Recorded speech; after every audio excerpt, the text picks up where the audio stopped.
como testigo de Jehová, tal vez te enseñaron que la vida eterna es una especie de juventud perpetua en un entorno maravilloso.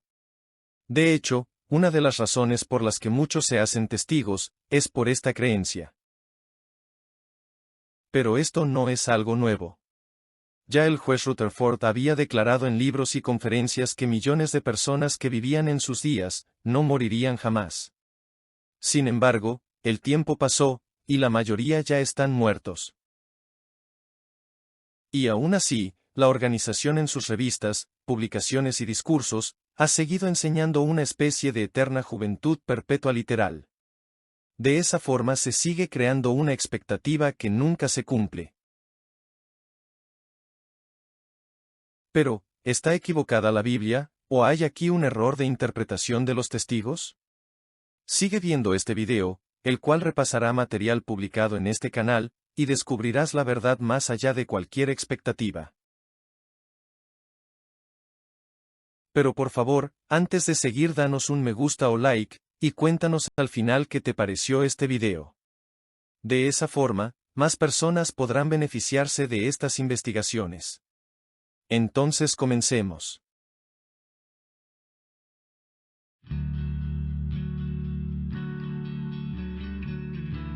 ¿Qué es la vida eterna?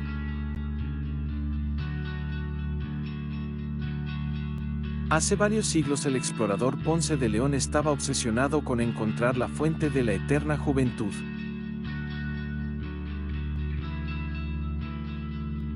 Mucho después, un juez llamado Rutherford proclamó que millones que vivían en sus días no morirían nunca.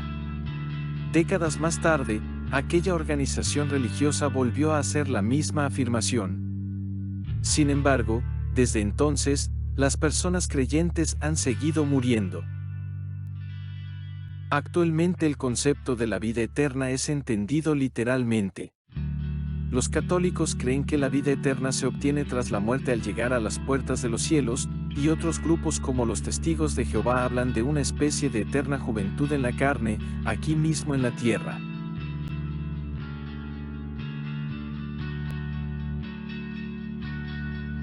Pero leamos Juan 17:3. Reflexionemos detenidamente en su lectura. Usaremos dos traducciones para leerlo. Esto significa vida eterna, el que estén adquiriendo conocimiento de ti, el único Dios verdadero, y de aquel a quien tú enviaste, Jesucristo. Esta es la vida eterna, que te conozcan a ti, el único Dios verdadero, y a quien tú has enviado, Jesucristo. Si usted nota, Jesús mismo está definiendo o explicando lo que es en realidad la vida eterna. Y las dos traducciones entregan la misma idea. Jesús trae la luz de lo que es, o significa la vida eterna.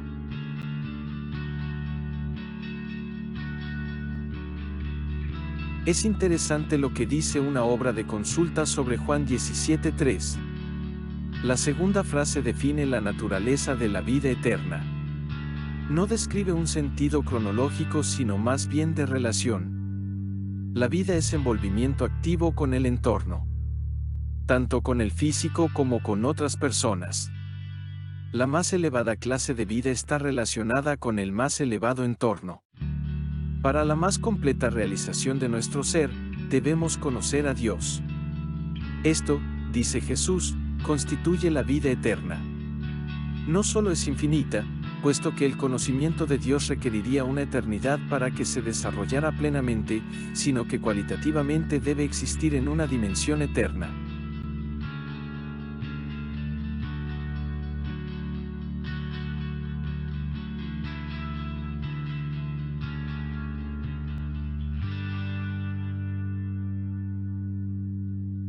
Justamente definir qué es la vida es algo que va más allá de lo cronológico. Vivir implica relación con el entorno, con otros seres vivos.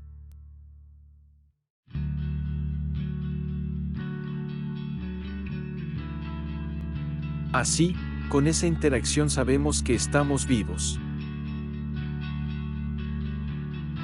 Por eso una muerte clínica implica un tipo de cesación de la vida, de interacción con el entorno.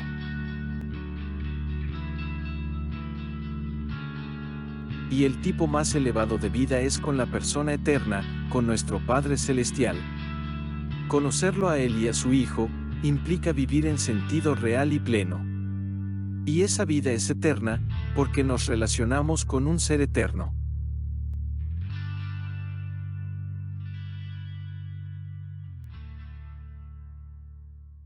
Esto es tan así, que la Biblia enseña la vida eterna no como un premio futuro, sino como una posesión presente ahora, algo para quienes conocen a Dios.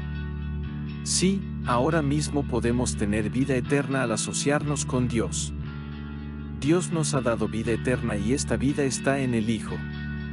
Quien tiene al Hijo, tiene la vida, quien no tiene al Hijo de Dios, no tiene la vida. Os he escrito estas cosas a los que creéis en el nombre del Hijo de Dios, para que os deis cuenta de que tenéis vida eterna. Y este es el testimonio dado, que Dios nos dio vida eterna, y esta vida está en su Hijo. El que tiene al Hijo tiene esta vida, el que no tiene al Hijo de Dios no tiene esta vida.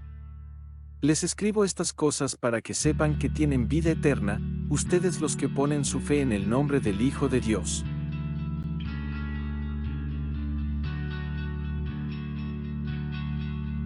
Muy verdaderamente les digo, el que oye mi palabra y cree al que me envió tiene vida eterna, y no entra en juicio, sino que ha pasado de la muerte a la vida. Así que ahora mismo podemos tener vida eterna al asociarnos con Dios. Y esto es independiente de las etapas o estaciones de parada en lo que es la vida. La muerte se convierte entonces en solo un cambio de estado, en el mismo viaje de la vida. Cuando conocemos a Dios y nos asociamos con Él, la muerte realmente deja de existir. El sueño de la muerte es solo una breve parada, una escala, en el viaje, pero este viaje no se interrumpe realmente.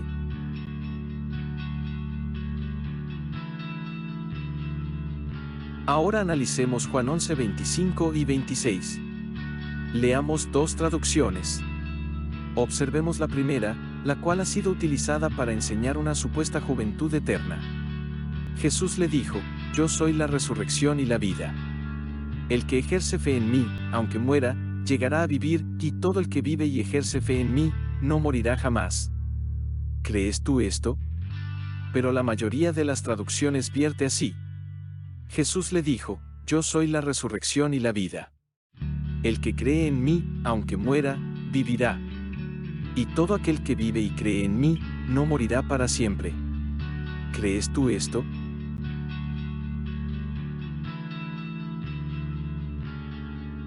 Según el lenguaje griego original, Jesús dijo, no morirá eternamente.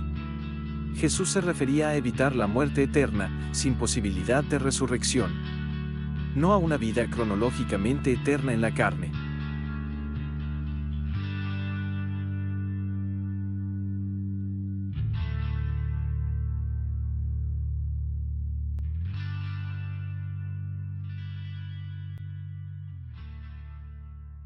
Esto es capital comprenderlo, porque miles de personas se han desilusionado de la Biblia o de Dios mismo, debido a estas cerradas interpretaciones sobre una vida eterna en perpetua juventud.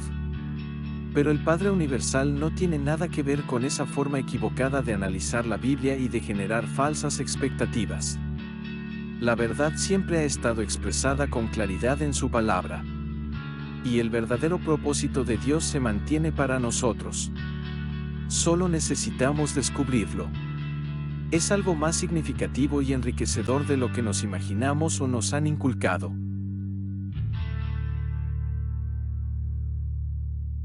Pero puede que surjan preguntas a pasajes bíblicos como el de la aparente vida eterna de Adán y Eva.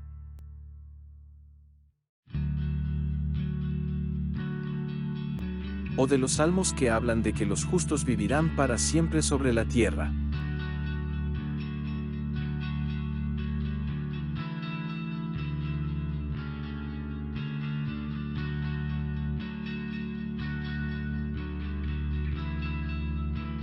Todos esos textos tienen su explicación.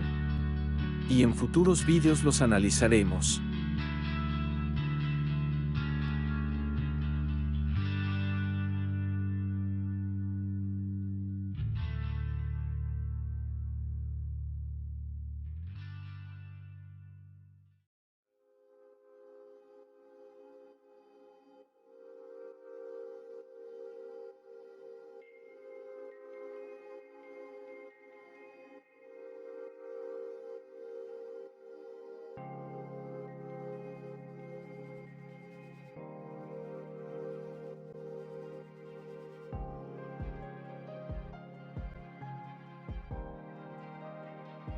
¿Acaso Adán y Eva no tenían la perspectiva de vivir para siempre junto a sus hijos cuando fueron creados? En realidad, la Biblia no declara que Adán y Eva tenían vida eterna de forma intrínseca. Más bien dice que la prolongación indefinida de su vida dependía de comer del árbol de la vida. Sí, de comer del árbol de la vida. Veamos el versículo. Génesis 3:22. Y dijo Jehová Dios: He aquí el hombre es como uno de nosotros, sabiendo el bien y el mal. Ahora, pues, que no alargue su mano, y tome también del árbol de la vida, y coma, y viva hasta tiempo indefinido.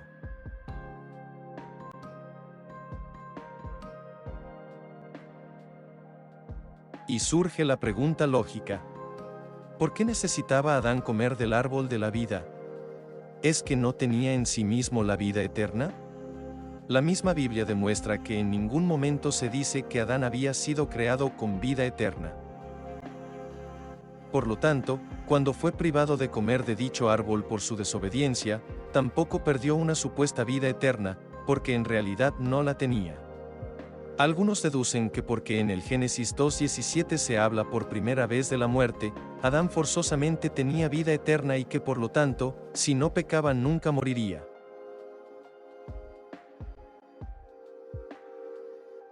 Sin embargo, un análisis del versículo nos muestra la verdad de aquella expresión. Pero en cuanto al árbol del conocimiento de lo bueno y lo malo, no debes comer de él, porque en el día que comas de él, positivamente morirás. ¿Significa esta frase que Adán estaba privado del deterioro corporal y que al pecar comenzaría a morir? Millones lo entienden así. Pero analicemos la expresión. Positivamente morirás. Literalmente es, muriendo morirás. Veamos otros pasajes en donde aparece la misma frase y expresión tal como lo reconoce la misma traducción del Nuevo Mundo, la cual es una versión bíblica con algunas citas de expresiones originales. Veamos otros casos en que aparece exactamente la misma expresión.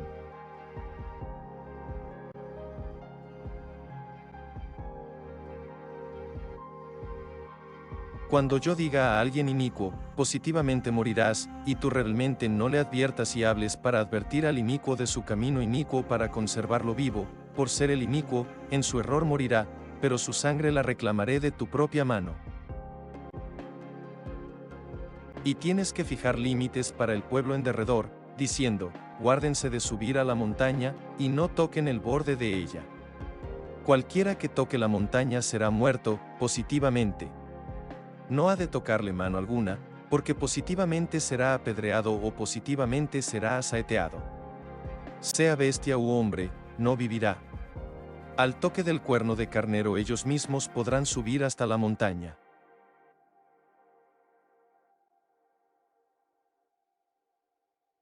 ¿Significa en los dos relatos anteriores que las personas que recibieron la advertencia no envejecían? En absoluto. La expresión literal es una advertencia que tiene como objetivo prevenirles de una acción que podría acortarles la vida, no es una declaración para deducir que no podían morir o eran eternos, tal como se intenta deducir con el caso de Adán. La expresión literal es la misma, y no podemos creer que porque en el Génesis es la primera vez que aparece, no existía la muerte antes de Adán. Esto se hace evidente porque todos los animales creados morían antes de Adán. Este mismo personaje entendía perfectamente la advertencia, sabía lo que era la muerte.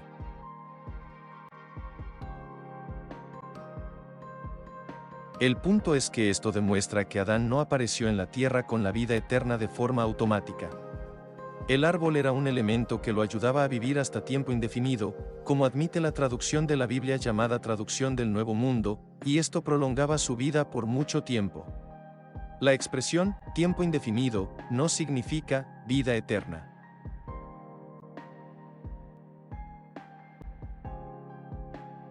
En realidad viene del hebreo olam y no significa necesariamente eterno.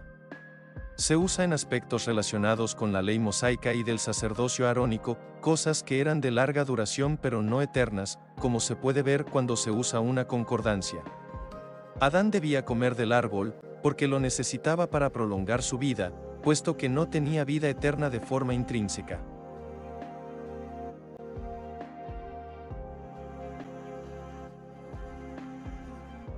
Cuando Dios le dice que en el día que desobedezca al comer del otro fruto moriría, simplemente se le estaba advirtiendo que al volverse un rebelde, el acceso al fruto de la vida quedaría prohibido y por lo tanto moriría con el tiempo.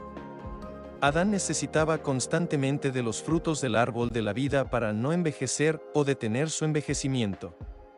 Él no tenía vida eterna, pero él podía prolongar su vida hasta tiempo indefinido.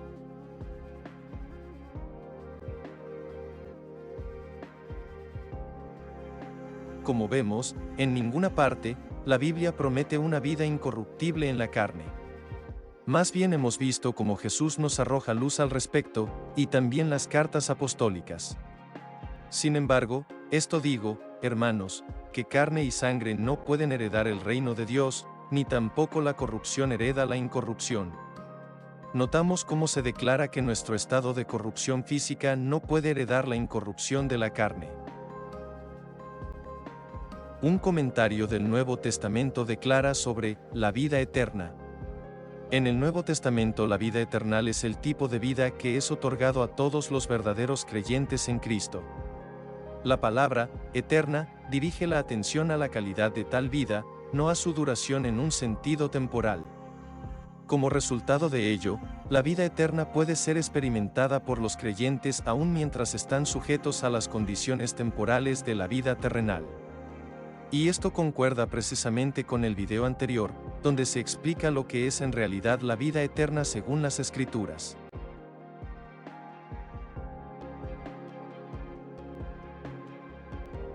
En futuros vídeos seguiremos analizando cuál realmente es el propósito de Dios para la humanidad.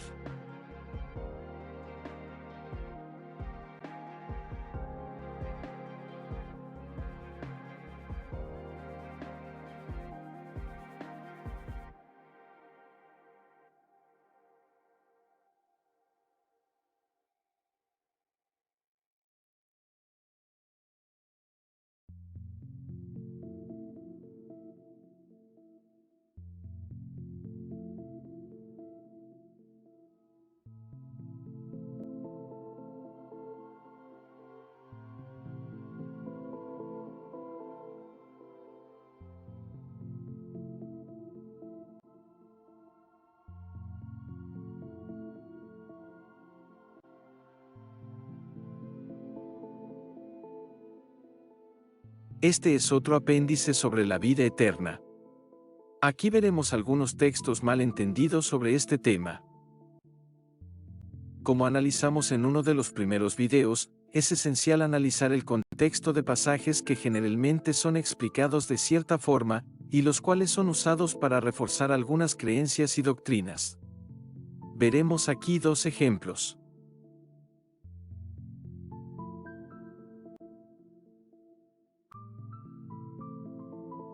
Romanos 5:12 dice: Por eso, así como por medio de un solo hombre el pecado entró en el mundo, y la muerte mediante el pecado, y así la muerte se extendió a todos los hombres porque todos habían pecado.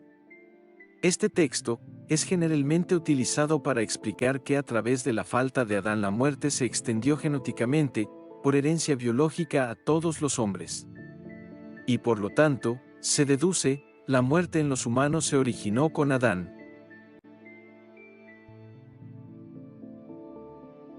Pero es interesante que toda esta percepción cambia cuando ampliamos el cuadro y leemos el contexto. Así comprendemos qué quería decir Pablo cuando realmente escribió esa frase. Ampliemos entonces la lectura y leamos el contexto.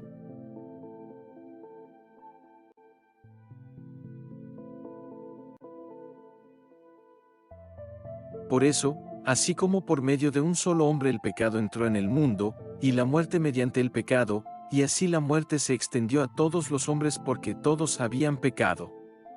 Y ahora preste atención. Porque hasta la ley había pecado en el mundo, pero a nadie se imputa pecado cuando no hay ley. No obstante, la muerte reinó desde Adán hasta Moisés, aun sobre los que no habían pecado a la semejanza de la transgresión de Adán, el cual tiene un parecido con el que había de venir.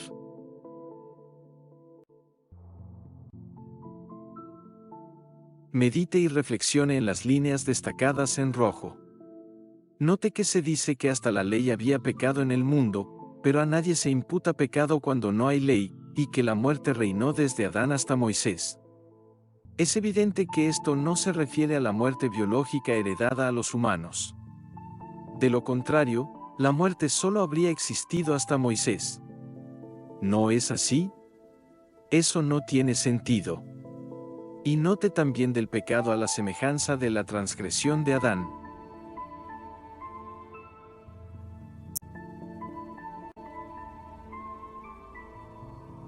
Todo lo anterior indica que se está hablando de una cuestión legal orientada a la pena de muerte relacionada con violar la ley de Dios, entregada mediante mandamientos y posteriormente con la ley de Moisés.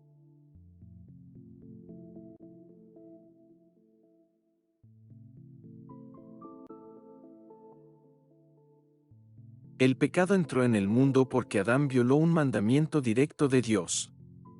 A él se le aplicó una penalización que traería su muerte. Y por eso se habla de que la muerte reinó desde Adán hasta Moisés. Evidentemente esto no es genético, biológico ni literal. Es algo jurídico. Y tiene que ver con los mandatos divinos que culminan con la ley mosaica. Por eso se dice que a nadie se imputa pecado cuando no hay ley.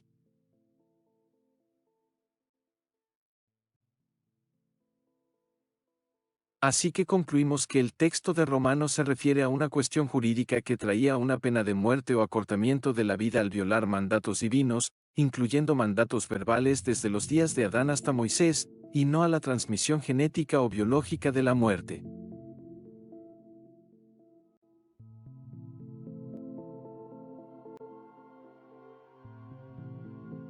Veamos este otro texto.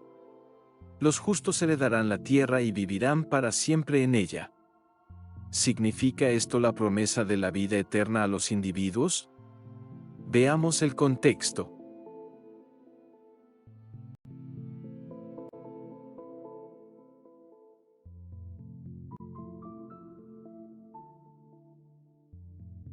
Estos otros versículos del mismo capítulo 37 del Salmo nos arrojan luz. Jehová sabe por lo que pasan los intachables, y la herencia de ellos permanecerá para siempre. Él siempre presta con generosidad, y a sus hijos les espera una bendición. Ellos siempre serán protegidos, pero los descendientes de los malvados serán eliminados. Notamos que el contexto se refiere a la herencia de los justos, a sus hijos, sus descendientes, en contraste con la prole de los malvados.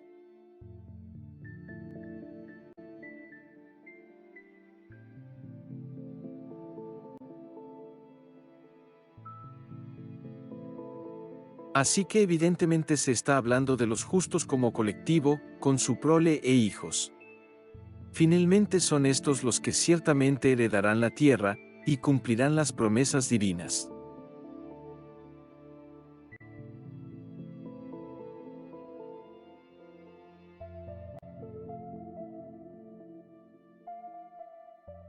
Este otro texto, si lo leemos bien, lo confirma. No edificará ni otro lo ocupará, no plantará ni otro lo comerá. Porque como los días de un árbol serán los días de mi pueblo, y la obra de sus propias manos mis escogidos usarán a grado cabal. No se afanarán para nada, ni darán a luz para disturbio, porque son la prole que está compuesta de los benditos de Jehová, y sus descendientes con ellos.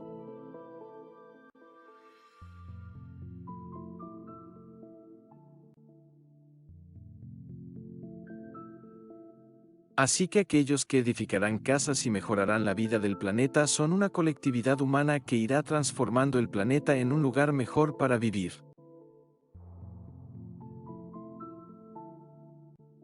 Es al colectivo de los humanos justos y mansos, a los que les espera heredar finalmente la tierra. Así que la humanidad entrará a una era de luz y vida. Es un futuro maravilloso y esperanzador.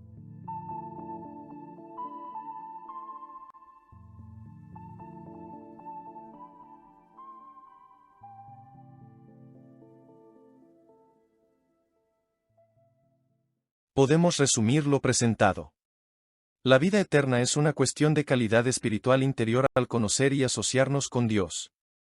No es algo cronológico. La frase correcta no es, no morirán jamás, sino no morirán eternamente. Adán y Eva no tenían vida eterna cronológica de forma intrínseca al ser creados. Dependían del árbol de la vida. De lo contrario, iban a morir como todos los seres. Su vida se acortó ya que no tuvieron más acceso al árbol. La muerte entró en el mundo en referencia a la violación de mandatos directos de Dios, desde Adán hasta Moisés. Era la aplicación de penas de muerte jurídicas por violar decretos punitivos legales. No a transmisión genética. Los justos vivirán para siempre se refiere a la prole y al colectivo de personas de bien, no a los individuos, que gradualmente irán mejorando a la sociedad humana, mediante la guía de auténticas enseñanzas espirituales. Como hemos visto en estas presentaciones, es importante no generar expectativas erróneas sobre la vida eterna. Más bien, las Escrituras nos enseñan que esta vida actual, sí, ahora, ya puede ser vivida de forma significativa. Las enseñanzas de Jesús no son solo para una vida futura. Más bien, pueden ser utilizadas para que esta misma vida, a pesar de todos sus desafíos, pueda ser enfocada de una forma diferente, más plena y significativa.